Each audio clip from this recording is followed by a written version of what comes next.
Hola, mi nombre es Caterina Almendras, soy estudiante del doctorado en Ciencias, Convención y Microbiología y estoy haciendo mi tesis de doctorado en el Laboratorio de Ecología Microbiana con la profesora Julieta Orlando.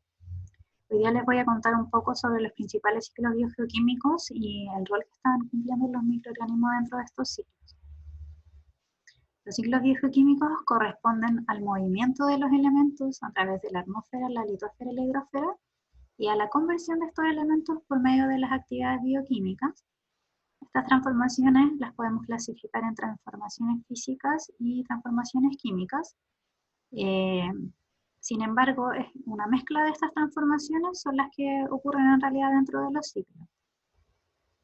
Todos los organismos participan de los ciclos biogeoquímicos, pero los microorganismos, debido a sus características, cumplen un rol fundamental dentro de estos ciclos. Estas características corresponden a que tienen una gran diversidad, una gran versatilidad metabólica y altas tasas de actividad enzimática, los que les permiten llevar a cabo reacciones que otros organismos no pueden realizar. Y además son ubicuos en los ambientes, crecen prácticamente en todos los ambientes y con altos números poblacionales. Por ejemplo, en un gramo de suelo podemos encontrar hasta 10.000 millones de microorganismos correspondientes a miles de especies diferentes. Estos ciclos biogeoquímicos necesitan energía para su funcionamiento y esta energía proviene desde la energía solar o también por la energía de los minerales reducidos. Esta energía de minerales reducidos generalmente no se toma mucho en cuenta, pero es fundamental para el funcionamiento de algunos microorganismos. Entonces, esta energía va a fluir dentro del ecosistema desde su fuente de energía solar o de reducción de metales. La energía va a pasar hacia los productores, en donde parte de esta energía se puede disipar en forma de calor y el resto va a pasar a los consumidores y a los descomponedores. Y en verde se puede ver el flujo que siguen los elementos, que a diferencia de los flujos de energía, estos elementos no se van perdiendo en el transcurso de las transformaciones. Entonces se dice que a diferencia de la energía, los elementos se reciclan. La energía que fluye a través de los ecosistemas es esencial para el funcionamiento de estos ecosistemas. En este esquema de acá podemos ver la importancia de la reducción de los metales para los microorganismos y que los microorganismos pueden actuar tanto como organismos productores, consumidores y descomponedores. Cada ciclo biogeoquímico tiene una velocidad dependiendo del elemento al que corresponde y esto se relaciona con la cantidad de elementos en la composición química de la biomasa. Es decir, aquellos elementos biogénicos, es decir, que están presentes en las moléculas, en las principales biomoléculas de los organismos, se van a reciclar a una mayor velocidad, a diferencia de los elementos secundarios y elementos trazas que se necesitan en menores cantidades. Pero siempre hay excepciones. Por ejemplo, el hierro y el manganeso, que son elementos traza, son reciclados intensamente de una forma oxidorreductiva, y mientras que el calcio y el silicio, como forman parte de importantes estructuras de los exo- y endoesqueletos de los organismos, son ciclados en altos niveles. Otro concepto importante que necesitamos saber sobre los ciclos biogeoquímicos es el de los reservorios, lo que corresponden a los compuestos químicos del elemento, y que generalmente se consideran a escala global, pero también los podemos ver a nivel de hábitat. Estos reservorios suelen ser estables si los miramos desde una escala histórica humana, pero desde una escala geológica pueden experimentar cambios significativos. Dos características importantes de los reservorios tienen que ver con su tamaño y con la velocidad en que se recicla ese reservorio, porque esto está ligado directamente con las perturbaciones naturales o humanos. Aquellos reservorios pequeños y que tienen un reciclado activo van a ser mucho más propensos a estas perturbaciones, a diferencia de los reservorios que son más grandes y que tienen un reciclado más lento. Comenzando con el ciclo del carbono, a pesar de que lo vamos a ver de forma individual cada uno de los ciclos de los elementos, estos ciclos están tan interrelacionados que no se pueden separar completamente uno de otros. Y el mejor ejemplo para mostrar esto es el ciclo del carbono, en donde tanto el oxígeno y el hidrógeno están involucrados en la oxidación aeróbica y anaeróbica de la materia orgánica, y también en la reducción del CO2. Entonces, sin estos dos elementos, el ciclo del carbono no puede funcionar y es fundamental. Los principales reservorios de carbono los podemos encontrar en la atmósfera, en el mar y en el suelo, en donde en la atmósfera se ha visto un importante incremento dentro de los últimos años de la cantidad de CO2 que contiene la atmósfera. Si lo comparamos a estudios más recientes, vemos que esta cantidad de CO2 ha ido incrementando significativamente. Otro gran reservorio de carbono son los sedimentos y los combustibles fósiles, pero sin embargo estos son de una velocidad de renovación muy lenta, por lo tanto no son de reciclaje activo. Entonces, dentro del ciclo del nitrógeno, del carbono, perdón, tenemos distintos reservorios.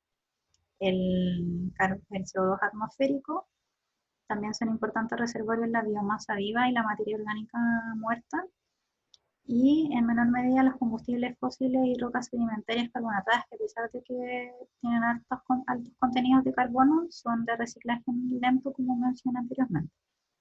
Entonces, el primer paso dentro del ciclo es el paso de la fotosíntesis, en donde se va a producir la reducción de este CO2 atmosférico y se va a transformar en carbono orgánico, el cual va a ser posteriormente traspasado a los otros organismos de la cadena trófica.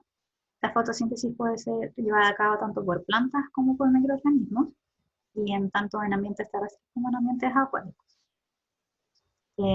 Estos organismos van a producir desechos, los cuales también pueden ser descompuestos por los microorganismos, y al final este carbono orgánico es devuelto a la atmósfera en forma de CO2 por la respiración tanto de los organismos productores como de los consumidores.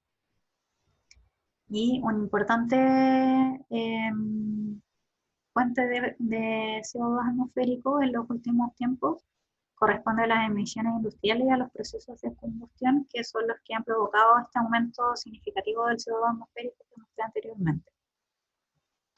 Entonces, como mini resumen, el CO2 atmosférico es transformado en carbono orgánico por los organismos autótrofos.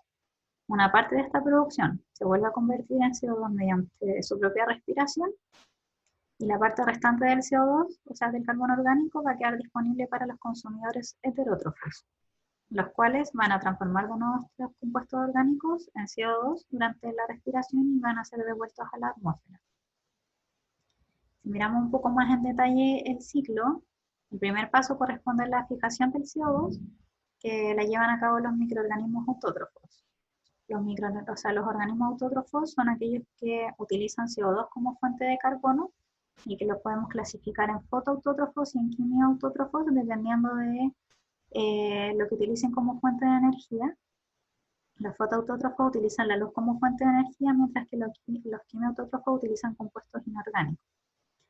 Dentro de los fotoautótrofos tenemos aquellos que llevan a cabo la fotosíntesis oxigénica y aquellos microorganismos que llevan a cabo la fotosíntesis anoxigénica.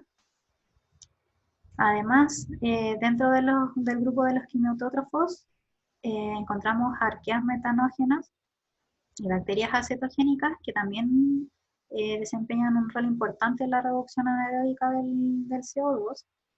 Entonces, los organismos metanógenos van a producir metano en condiciones anaeróbicas.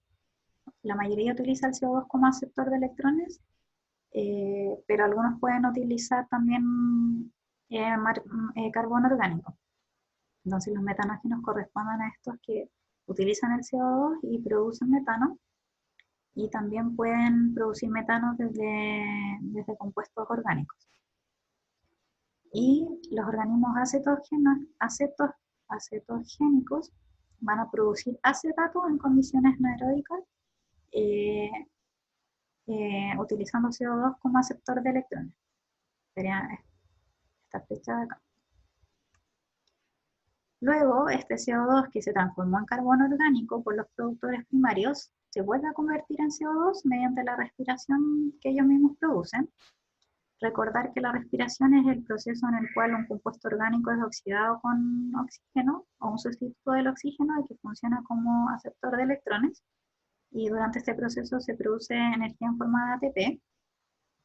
Entonces estos organismos primarios, o sea, productores, van a estar devolviendo el CO2 mediante la respiración, que puede ser aeróbica o anaeróbica. El CO2 restante va a quedar disponible para que los consumidores heterótrofos lo puedan utilizar.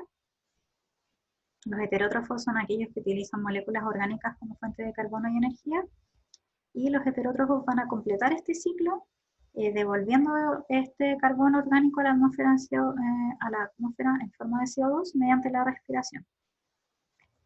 Y para finalizar el ciclo, también están los organismos metanótrofos que van a consumir el metano que se produjo anteriormente como única fuente de energía y van a transformarlo en carbono que es devuelto, en CO2 que es devuelto a la atmósfera.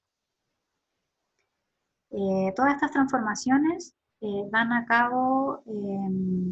lugar a una ganancia neta en materia orgánica producida, que es la que no se convierte en CO2, que es lo que denominamos productividad neta del ecosistema. Entonces, cuando los productores transforman el CO2 en carbono orgánico, se denomina producción primaria bruta, que corresponde al círculo completo. Luego, la mitad de esta producción primaria bruta se devuelve a la atmósfera en forma de CO2 mediante la respiración, y lo restante que queda se denomina producción primaria neta, que sería la producción primaria bruta menos la respiración.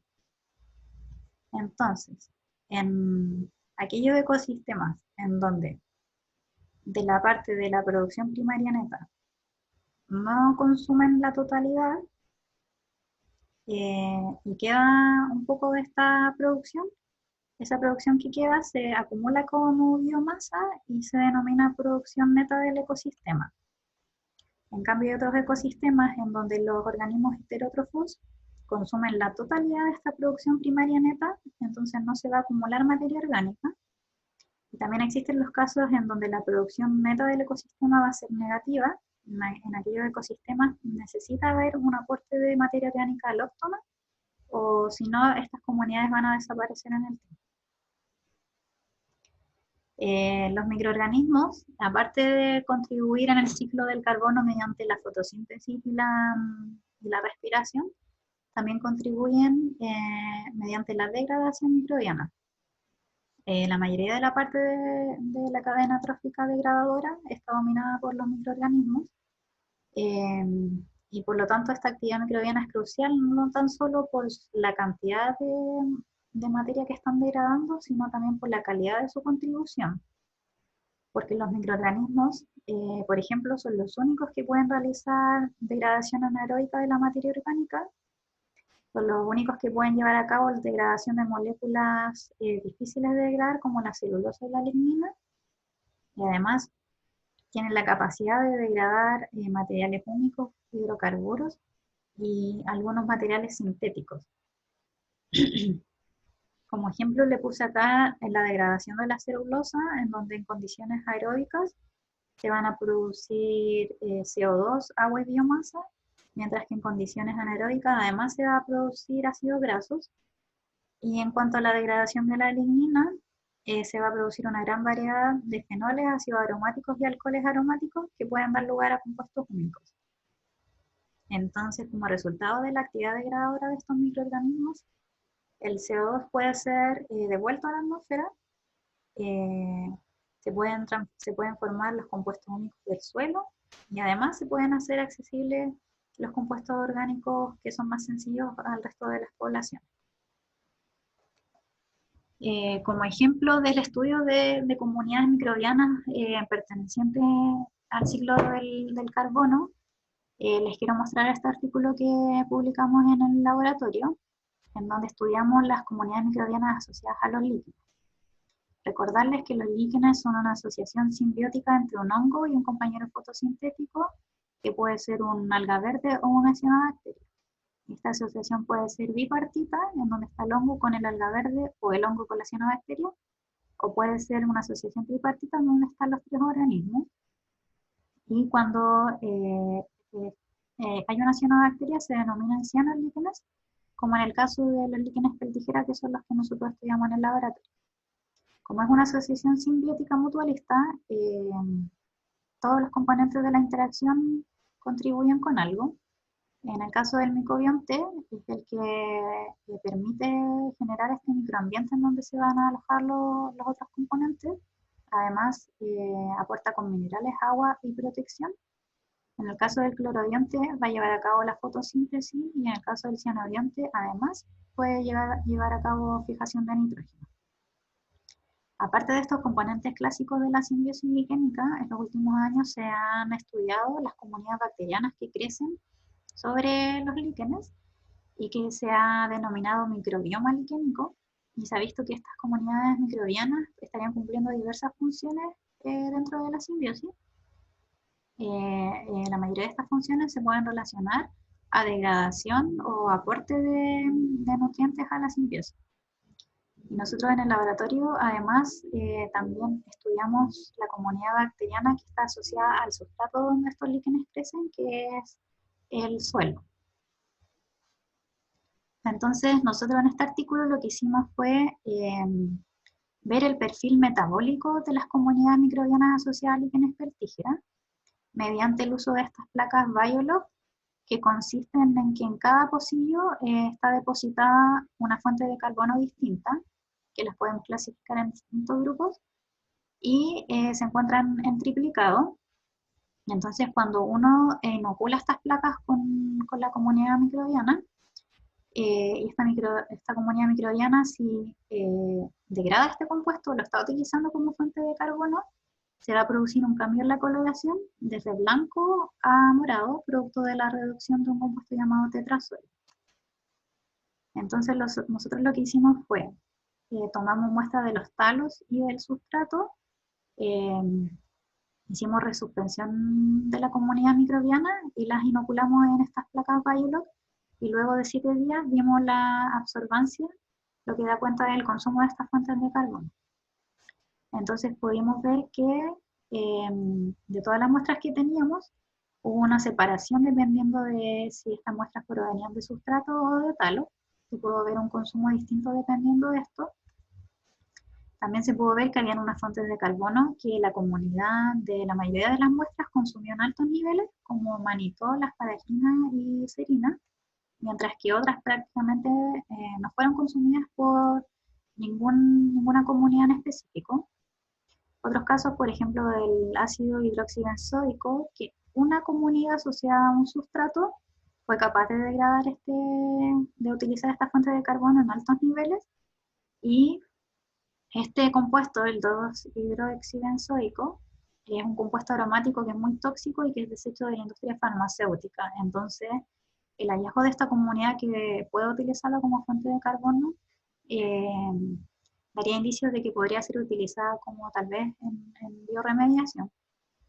Así como también encontramos alto consumo de ácido galacturónico, que es un compuesto desecho del azúcar, de la industria azucarera y de la producción de jugos. Entonces, tal vez podría ser utilizado esta comunidad para producir biocombustibles.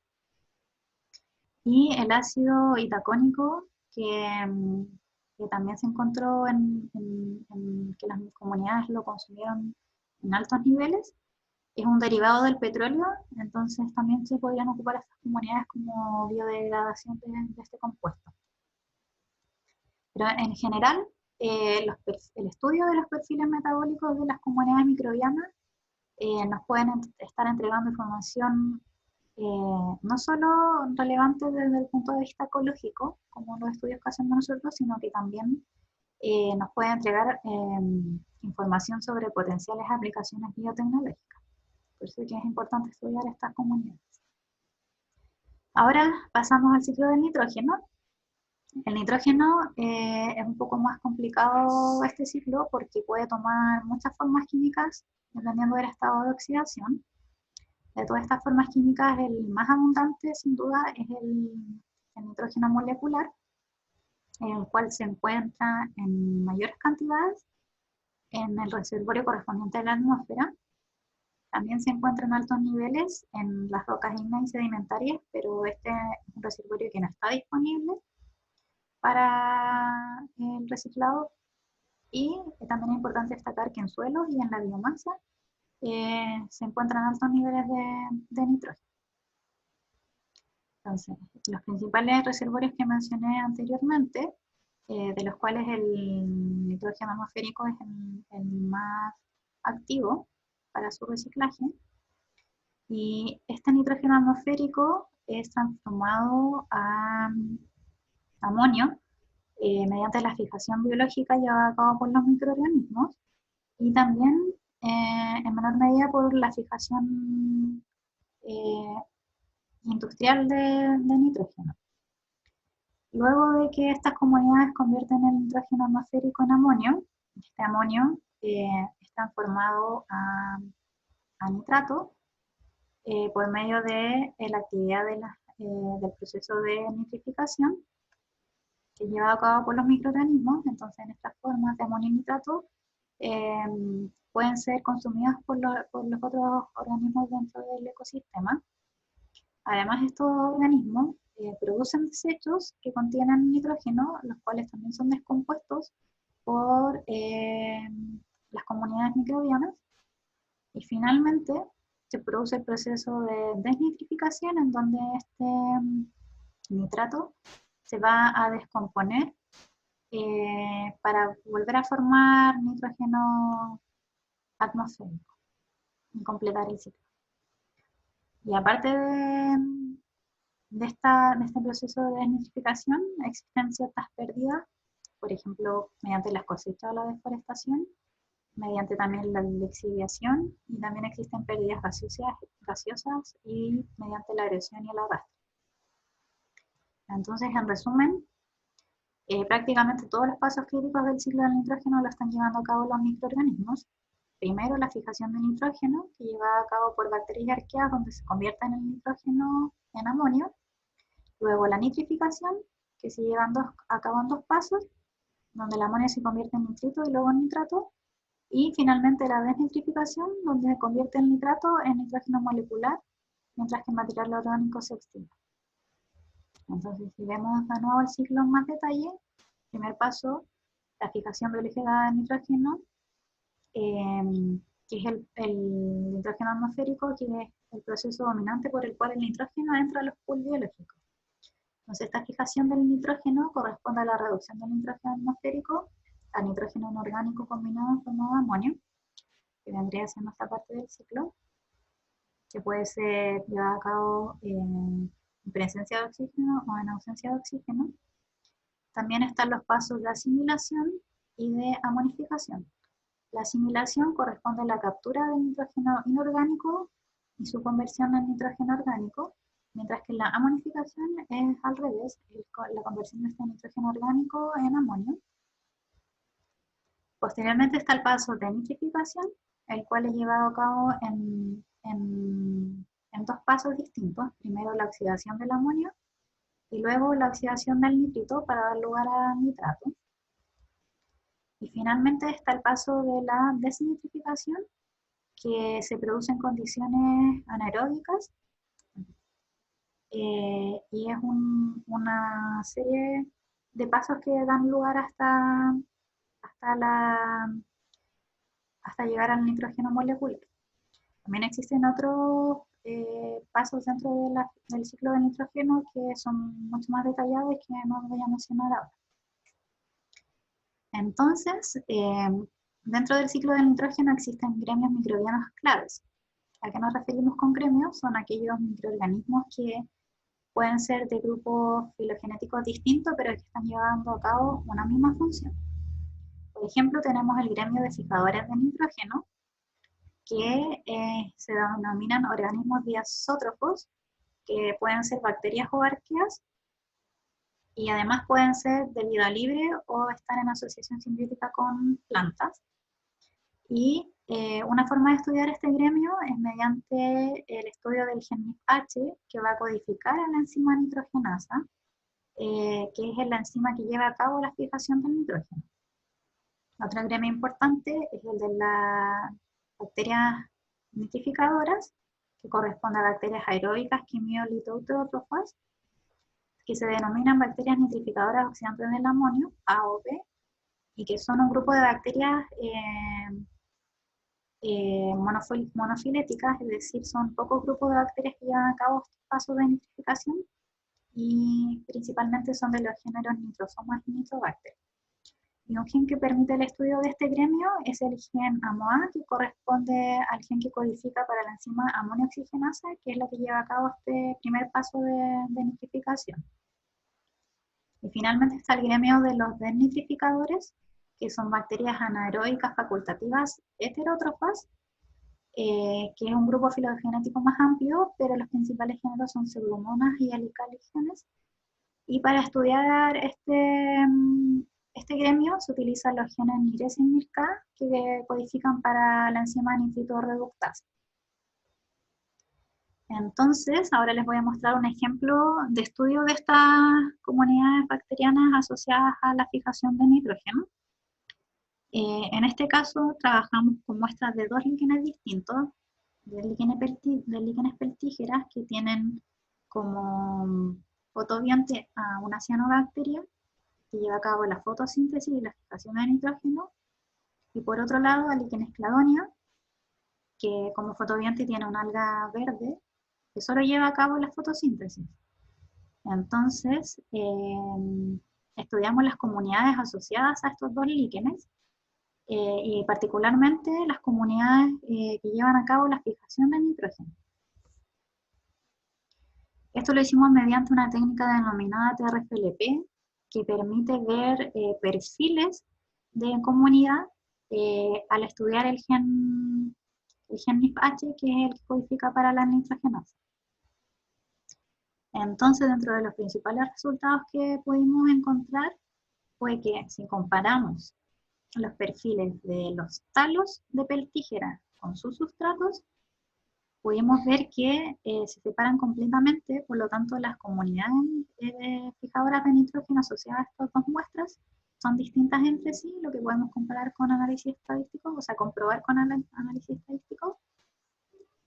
Y que en el caso de comparar los sustratos de cladonia, que es el líquen que no tiene, no lleva a cabo fijación de nitrógeno, al compararlo con talos con sustratos, a pesar de que hubo mayor similitud, esta diferencia igual fue significativa. Entonces, en las dos especies de líquenes, los talos fueron diferentes a sus sustratos. Luego, si comparamos los talos de peltígera con los talos de cladonia, también vemos que la comunidad fijadora de nitrógeno es diferente entre estas dos muestras. Y al comparar los sustratos, vemos que a pesar de que existen diferencias significativas, hay una menor disimilitud entre estas dos comunidades. Cuando tratamos de identificar estas comunidades fijadoras de nitrógeno, pudimos ver que en los sustratos de los líquenes cladonia hubo una mayor diversidad de bacterias fijadoras de nitrógeno en comparación a los sustratos de peltígera. Entonces, estos perfiles genéticos al estudiar genes funcionales en las comunidades microbianas, nos pueden estar entregando información sobre un gremio, sobre la diversidad de este gremio específico que estamos estudiando, y también nos puede entregar información sobre la potencial contribución que estarían haciendo en los diferentes ambientes. Entonces ahora vamos a enfocarnos en el ciclo del fósforo.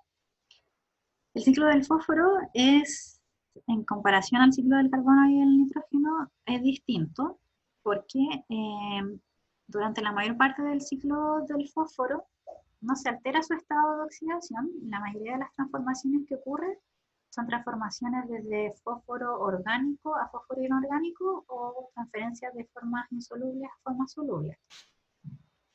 El fósforo en el ambiente no lo encontramos en su forma elemental, sino que lo encontramos asociado a oxígeno en forma de ortofosfato, que es la forma que está disponible para que las plantas y los microorganismos las puedan adquirir.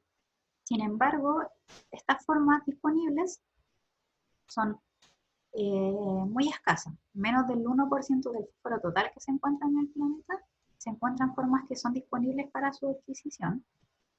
Esto se debe prácticamente a que estos fosfatos son altamente reactivos porque tienden a precipitar en presencia de metales bivalentes como el calcio y el magnesio y en presencia del hierro.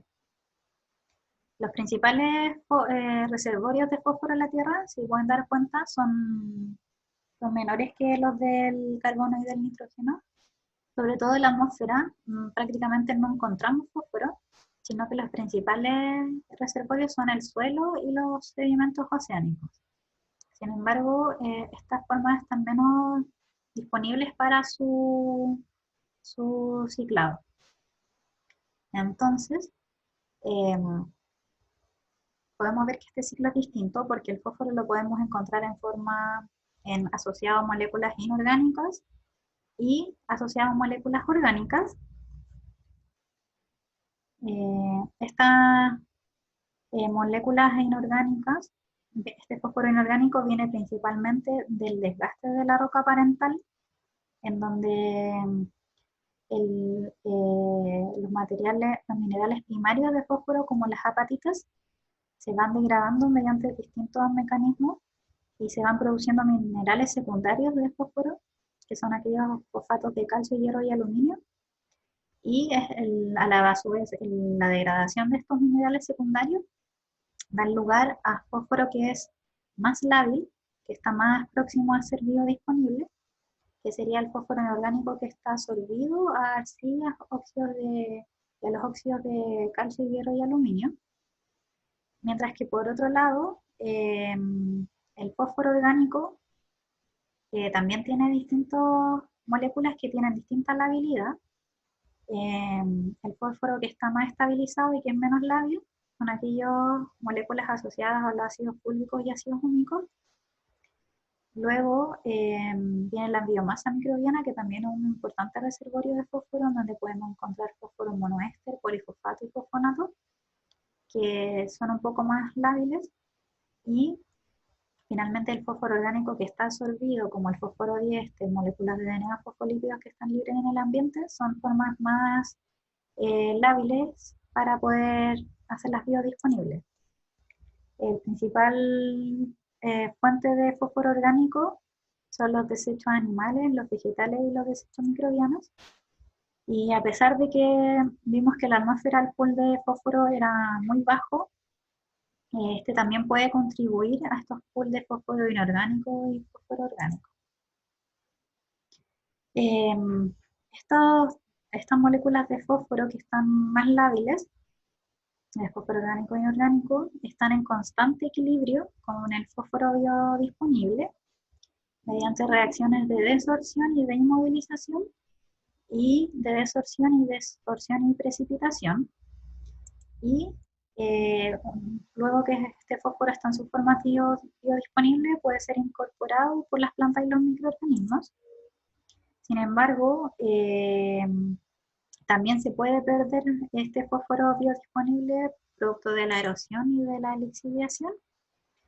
Y todas estas transformaciones que existen entre los distintos pools de fósforo orgánico e inorgánico y su posterior transformación a fósforo biodisponible son llevadas a cabo principalmente por los microorganismos solubilizadores de fósforo. Entonces, en resumen, solo una pequeña cantidad del fósforo del suelo se encuentra en su forma biodisponible. Los reservorios de fósforo los podemos clasificar en fósforo orgánico y en fósforo inorgánico, los cuales van a tener distintos niveles de labilidad en el suelo, y son los microorganismos los que van a emplear una serie de mecanismos para incrementar los niveles de fósforo disponibles. Los principales mecanismos para solubilizar el fósforo inorgánico es mediante la producción de distintos ácidos orgánicos.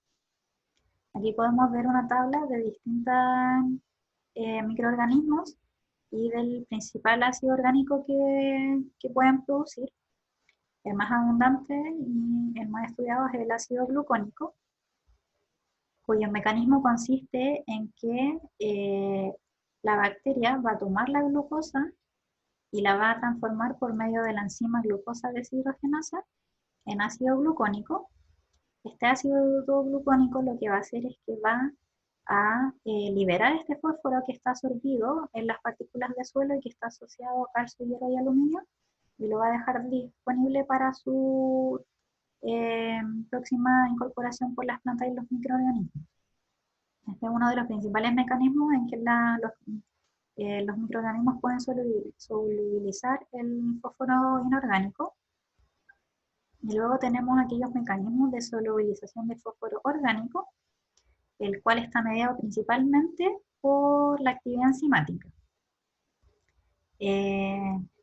Las bacterias pueden producir, las bacterias y los microorganismos en general, producen una diversidad de enzimas, como las fosfonatasas, las fosfatasas ácidas y alcalinas y las fitasas, las cuales tienen distintos tipos de sustratos sobre los que pueden actuar. Por ejemplo, las fosfatasas van a romper el enlace fosfodiéster de las moléculas y de esta forma van a liberar el fósforo, mientras que las fosfonatasas van a actuar sobre aquellas moléculas de fósforo que están unidas fuertemente con enlaces carbono, a diferencia los enlaces fosfodiéster, en donde es la unión entre el fósforo y el oxígeno. Y también van a producir esta liberación del fósforo que está contenido en esas moléculas. Y el tercer grupo de enzimas que es más importante son las fitasas, que lo que hacen es degradar una molécula específica que es muy abundante en la naturaleza, que es el fitato.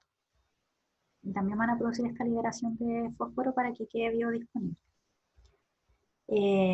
Existe una gran diversidad de microorganismos solubilizadores de fosfato. La mayoría de ellas corresponde a las bacterias, que pueden ver una gran diversidad de genes bacterianos que pueden llevar a cabo esta solubilización, pero también existe una gran diversidad de hongos de vida libre o también hongos micorrízicos que pueden llevar a cabo esta solubilización de fósforo.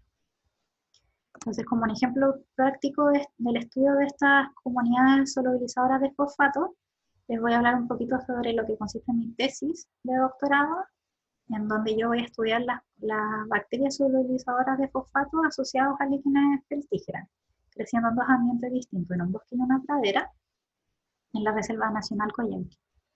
Entonces, el primer objetivo de mi tesis es medir el fósforo en sus distintas formas, el fósforo disponible, lábil y moderadamente lábil, que está presente en los sustratos, es decir, en los suelos donde estos líquenes crecen. Entonces, para esto se lleva a cabo una metodología que se denomina fraccionamiento secuencial de fósforo, que consiste en que 0,5 gramos de sustrato se incuban con distintos reactivos extractantes que van a permitirnos cuantificar estos distintos niveles de estas distintas fracciones de fósforo. Entonces, dentro de mis resultados, si vemos el fósforo biodisponible, que es el que está siendo incorporado por las plantas y los microorganismos, vemos que no se ven diferencias significativas entre el contenido de fósforo disponible entre los distintos sustratos de las 4 especies que estoy estudiando, principalmente debido a que este pool es muy pequeño en comparación al resto de las fracciones, y el que está en mayor uso por parte de los microorganismos. Luego, si miramos el fósforo lábil, podemos ver que existe una diferencia dependiendo de los líquenes que crecen en bosque con los que crecen en pradera. En pradera, los sustratos de estos líquenes tienen menos niveles de fósforo lábil que los que crecen en bosque. Y lo mismo se puede ver para el fósforo lábil orgánico. Acá anteriormente habíamos visto el fósforo inorgánico lábil, y en el caso del fósforo orgánico lábil se puede ver lo mismo. En el caso de las fracciones que son moderadamente lábiles, no se pueden ver muchas diferencias, excepto en este caso que estamos evaluando la interferencia de la presencia de algunos interferentes que podrían haber estado en esta muestra y que tal vez esta medición esté subestimada. Pero en general lo que pudimos ver es que los sustratos de los líquenes que crecen en pradera tienen menos fósforo lábil que los sustratos de líquenes que crecen en bosque. Otro estudio que llevamos a cabo fue la cuantificación de los genes FOD, FNX y GCD que corresponden FOD a una fosfatasa, FNX a la fosfonatasa y GCD a la glucosa deshidrogenasa que vimos anteriormente. Estos dos corresponden a la solubilización de fósforo orgánico, mientras que GCD es un gen que codifica para la enzima que lleva a cabo la solubilización, que lleva a cabo la producción del ácido glucónico y que va a producir la solubilización del fósforo inorgánico.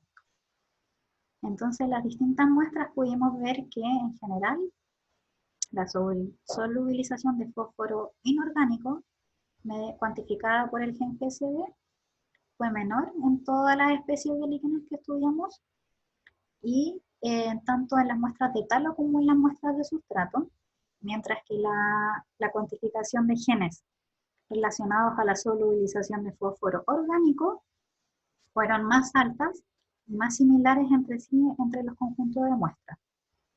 Ahora, cuando relacionamos estos resultados de la cuantificación de genes solubilizadores de fósforo con los niveles de fósforo que tenían nuestros sustratos, podemos ver que existe una relación inversa entre los genes relacionados a la solubilización de fósforo orgánico con las fracciones lábiles.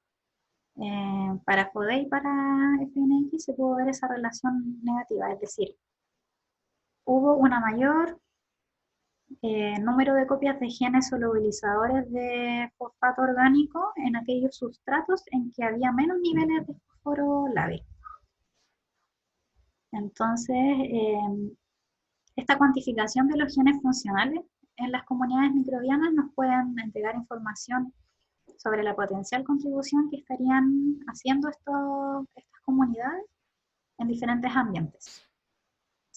Y para finalizar, quiero hablar un poquito sobre la importancia que tienen estos ciclos biogeoquímicos, a pesar de que sabemos que, por ejemplo, todos estos elementos que vimos son esenciales porque forman parte de las moléculas, de las biomoléculas esenciales para los organismos. Los ciclos biogeoquímicos además sirven en una variedad de funciones a nivel de ecosistema y aseguran además la sobrevivencia de los organismos, por lo que les mencioné anteriormente. Los ciclos biogeoquímicos permiten que se lleve a cabo la transformación de la materia orgánica desde una forma a otra. Entonces estas transformaciones van a permitir que todos los organismos puedan proveerse de estos elementos en las formas que ellos los pueden utilizar. Además, se permite la transferencia de moléculas desde un lugar a otro. Por ejemplo, algunos elementos como el nitrógeno que están altamente concentrados en la atmósfera pueden ser transferidos al suelo mediante su ciclo biogeoquímico y así quedar disponible para su utilización. Además, pueden facilitar el almacenaje de los elementos en reservorios naturales y luego ser liberados a los organismos en pequeñas cantidades que sean consumibles y unen a los organismos vivos con otros organismos vivos, pero también a los organismos vivos con otros organismos no vivos. Esto quiere decir que como los organismos dependen unos de otros, los ciclos biogeoquímicos permiten que todos los componentes del ecosistema estén unidos por este flujo de nutrientes. Estos son algunos de la importancia de los ciclos biogeoquímicos, pero sin duda que existen muchas más. Entonces, ahora si miramos en detalle la imagen que mostré al principio, podemos ver realmente la gran importancia que tienen los microorganismos en el ciclo, principalmente en el ciclo del nitrógeno que muestra la ilustración, cómo estas bacterias funcionan como una verdadera fábrica de compuestos nitrogenados. Y gracias a ellos es prácticamente que se puede llevar a cabo el ciclo.